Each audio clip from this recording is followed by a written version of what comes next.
Hello' ডিয়াৰেষ্ট learners, বহুদিনৰ বিৰতিৰ পিছত পুনৰ স্বাগতম জনাইছোঁ লাৰ্ণাৰ ফৰএভাৰলৈ। বৰ্তমান সময়ত অতি বহুচৰ্চিত এটি বিষয় নেশ্যনেল এডুকেশ্যন পলিচি বা নিউ এডুকেশ্যন পলিচি 2020। ইয়াৰ ভিতৰতনো কি আছে, ইয়াৰ মূল বিষয়বোৰ কি এই বিষয়ে আমি আজি আলোচনা কৰিম আৰু পইণ্টছবোৰ ক্লিয়াৰলি বুজিবলৈ চেষ্টা কৰিম। যিহেতু আপোনালোক শিক্ষক হ'বলৈ গৈ আছে, গতিকে এই বিষয়ে জনাটো অত্যন্ত প্ৰয়োজন আছে। কেৱল শিক্ষকৰ বাবেও নহয়, সাধাৰণ লোকৰ বাবেও আমাৰ ৰাষ্ট্ৰৰ শিক্ষাখণ্ডতনো কি আমূল পৰিৱৰ্তন হ'ব গৈ আছে সেইটো জ্ঞান থকাটো উচিত, যিহেতু শিক্ষাৰ প্ৰভাৱ আমাৰ সকলোৰে জীৱনত থাকে। গতিকে জানো আহক নতুন শিক্ষানীতিৰ কিছুমান কি পইণ্টছ। যদি ভিডিঅ'টো ভাল লাগে তেতিয়াহ'লে লাইক, শ্বেয়াৰ এণ্ড ছাবস্ক্ৰাইব কৰিব। মূল আলোচনালৈ আহিছোঁ। নতুন শিক্ষানীতি 2020 হৈছে ভাৰতৰ শিক্ষাখণ্ডৰ তৃতীয় বৃহৎ সংযোজন বা পৰিৱৰ্তন, থাৰ্ড এডুকেশ্যনেল ৰিফৰ্মছ। প্ৰথম সময়ত শিক্ষানীতি আহিছিল 1968ত, তাৰপিছত ছেকেণ্ডবাৰ শিক্ষানীতি আহিল 1986ত আৰু তৃতীয়বাৰৰ বাবে 2020ত নতুন শিক্ষানীতি প্ৰৱৰ্তন কৰা হ'ল। Draft of national education policy 2020 was constituted under the chairmanship of Dr. K. Kasturi Rangan. এই নামটো অত্যন্ত মনত ৰাখিব লগা নাম।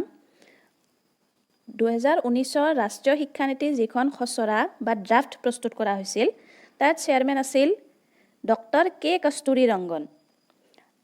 বিশিষ্ট শিক্ষাবিদ, বৈজ্ঞানিক, তেওঁ ইছৰোৰ আছিল ফৰ্মাৰ চিফ আছিল আৰু লগতে JNUৰ চেঞ্চেলৰো আছিল। এইজন পদ্মবিভূষণ বঁটাপ্ৰাপক ডক্টৰ কে কস্তুৰী ৰংগন।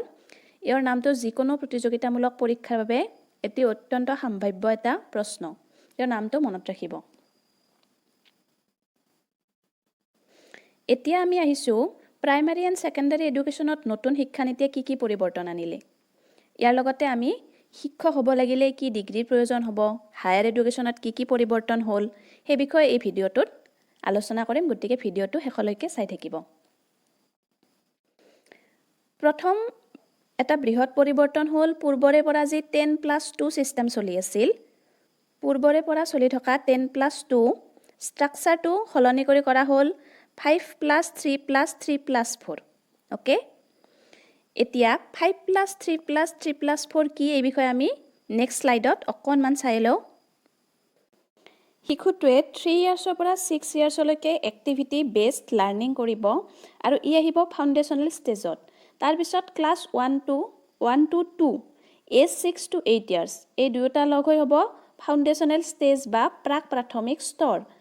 ই হ'ব 5 years. Next 3 years class 3 to 5, বয়স 8 পৰা 11 বছৰ, 3 ইয়াৰ্ছ। তাৰপিছত 3 ইয়াৰ্ছ হ'ব ক্লাছ 6 to 8, বয়স 11 to 14, মিডিল ষ্টেজ। এইটো মিডিল ষ্টেজ, এইটো প্ৰিপাৰেটৰী ষ্টেজ, এই দুয়োটা ফাউণ্ডেশ্যনেল ষ্টেজ। নেক্সট 4 ইয়াৰ্ছৰ আহিব, এইটো এটা 3 পালোঁ আমি। নেক্সট 4 ইয়াৰ্ছৰ ক্লাছ 9 পৰা 12, বয়স 14 পৰা 18 বছৰ, ই হ'ব ছেকেণ্ডাৰী ষ্টেজ।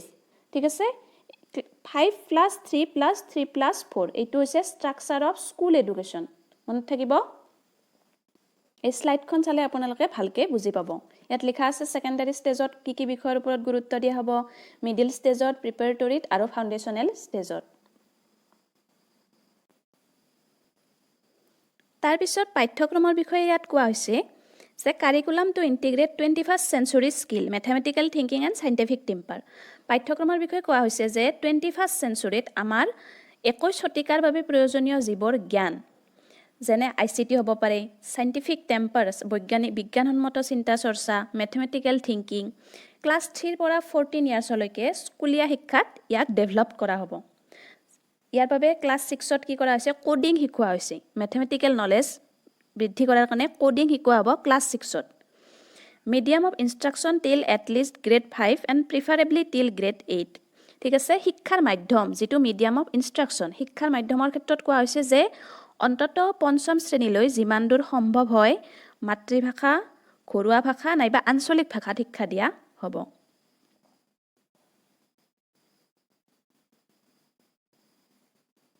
তাৰপিছত no rigid separation between arts and science.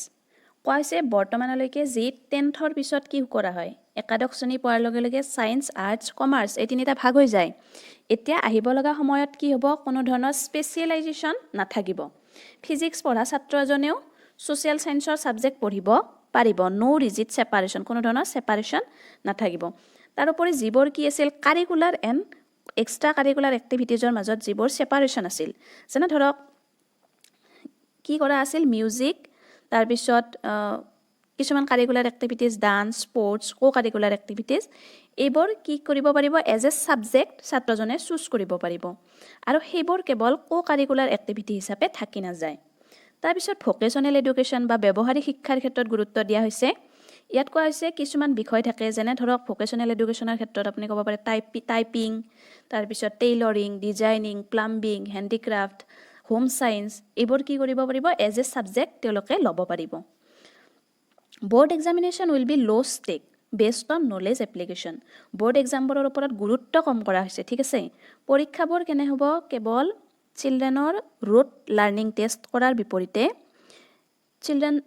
শিশুৰ কি কৰা হ'ব নলেজৰ এপ্লিকেশ্যন যোনটো মানে কি কিবা এটা ঘৰত পঢ়ি গৈছে কিতাপৰ পৰা কিবা এটা বিষয় শিকিছে সেই বিষয়টো শিশুৱে কেনেকৈ প্ৰেক্টিকেল ফিল্ডত কি কৰিব প্ৰয়োগ কৰিব তাকহে টেষ্ট কৰা হ'ব rather than testing the rote learning of the ষ্টুডেণ্টৰ যি ভাতৰ দৰে শিক্ষা যোনটো মনোভাৱ আছে যে কিবা এটা মুখস্থ কৰি গৈছে পৰীক্ষাত লিখিছে সেইটো নচলিব ইয়াত ব্যৱহাৰিক শিক্ষাৰ ওপৰত ভিত্তি কৰি টেষ্ট লোৱা হ'ব কিতাপৰ জ্ঞানৰ মাজতে কেৱল আবদ্ধ নাথাকে 360 degree holistic progress card of children তাৰপিছত ইভালুৱেশ্যন বা মূল্যায়ন প্ৰক্ৰিয়াটোৰো পৰিৱৰ্তন কৰা হৈছে যিবোৰ ৰিপৰ্ট কাৰ্ড থাকে এক্সামৰ তাত অকল মাৰ্ক ষ্টেটমেণ্ট নাথাকিব 360 ডিগ্ৰী হলিষ্টিক প্ৰগ্ৰেছ হ'ব চিলড্ৰেনজনৰ যেনে ধৰক শিশুৱে স্কুল এডুকেশ্যন শেষ কৰাৰ পিছত অন্ততঃ এটা স্কিল তেওঁ এটা অন্ততঃ ভোকেশ্যনেল ট্ৰেইনিং তেওঁ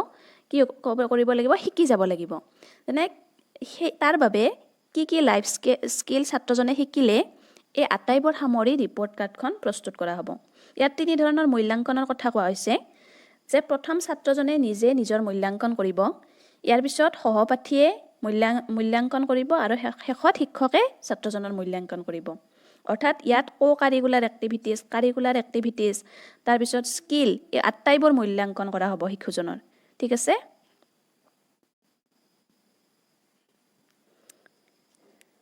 এতিয়া আমি আহিছোঁ উচ্চ শিক্ষাৰ পৰিৱৰ্তনসমূহলৈ উচ্চ শিক্ষাৰ ক্ষেত্ৰত কি পৰিৱৰ্তন কৰা হ'ল কোৱা হৈছে যে মেডিকেল আৰু লিগেল এডুকেশ্যন মেডিকেল আৰু আইনী শিক্ষাৰ বাহিৰে বাদ দি বাকী গোটেই উচ্চ শিক্ষাৰ ব্যৱস্থাটো হেকিৰ অধীনত আহিব Higher Education Commission of India ইয়াৰ অধীনত আহিব ঠিক আছে 3 year bachelor degree or a 4 year bachelor degree with research across discipline স্নাতক 3 বা 4 বছৰৰ পাঠ্যক্ৰম হ'ব য'ত 3 বছৰ আৰু লগত 1 বছৰৰ ৰিচাৰ্জৰ বাবে থাকিব আৰু লগতে এমফিল ডিগ্ৰীটো উঠাই দিয়াৰ কথা কোৱা হৈছে মাল্টিপল এক্সিটছ অপশ্যন ইয়াৰ অৰ্থ কি যে 3 বা 4 বছৰৰ যি পাঠ্যক্ৰম থাকিব তাত যদি ছাত্ৰ এজনে কমপ্লিট নকৰাকে আধাতে পঢ়াত বাদ দিয়ে তেতিয়াও তেওঁ যিমান দূৰ পঢ়িলে তাৰ বাবে ডিপ্ল'মা চাৰ্টিফিকেট আদি লাভ কৰিব ধৰক 1 year পঢ়ি বাদ দিলে তেতিয়া তেওঁ এখন ডিপ্ল'মা পাব 2 years কৰিলে তেওঁ এখন চাৰ্টিফিকেট পাব তাৰপিছত 3 years পাছ কৰিলে এটা ডিগ্ৰী পাব তেনেকুৱাকৈ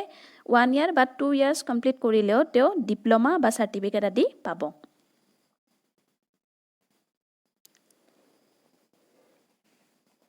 তাৰপিছত কোৱা হৈছে 2030 ভিতৰত the minimum degree for teaching will be a 4 year integrated BEd এতিয়া আমি আহিছোঁ শিক্ষক এপইণ্টমেণ্টৰ ক্ষেত্ৰত বা শিক্ষকৰ ট্ৰেইনিঙৰ ক্ষেত্ৰত কেনেধৰণৰ হ'ব ডিগ্ৰীটো শিক্ষক এজন হ'ব লাগিলে তেওঁ কি ডিগ্ৰী কৰিব লাগিব তাত কোৱা হৈছে যে শিক্ষক হ'ব লাগিলে যেনেকৈ আমি ধৰক মেডিকেল কৰিব লাগিল 12ৰ পিছত আমি মেডিকেল লাইনটো চুজ কৰোঁ হয়নে নাই তেনেকৈ শিক্ষক হ'ব লাগিলেও 12ৰ পিছত তেওঁ এটা 4 years ইণ্টিগ্ৰেটেড BEd কৰিব লাগিব ইণ্টিগ্ৰেটেড BEd ডিগ্ৰী য'ত স্নাতকটো ইণ্টিগ্ৰেটেড হৈ থাকিব along with BEd degree By 2021, National Curriculum Framework for Teacher Education (NCFT) will be formulated by the NCTE. Itu hobo lagisil NCTE. In consultation with NCERT. যে National Curriculum Framework for Teacher Education (NCFTE) Teacher Educationৰ ক্ষেত্ৰত পাঠ্যক্ৰমৰ বিষয়ে তেওঁলোকে কি কৰিব পাঠ্যক্ৰমবোৰ নিৰ্ধাৰিত কৰিব NCFTE. এইখিনি আছিল আজি ভিডিঅ'টোৰ মূল বিষয়বস্তু আশা কৰোঁ ভিডিঅ'টো ভাল লাগিল যদি ভাল লাগিল ভিডিঅ'টো শ্বেয়াৰ কৰক লাইক কৰক প্লাছ চেনেলটো ছাবস্ক্ৰাইব কৰিবলৈ নাপাহৰিব থেংক ইউ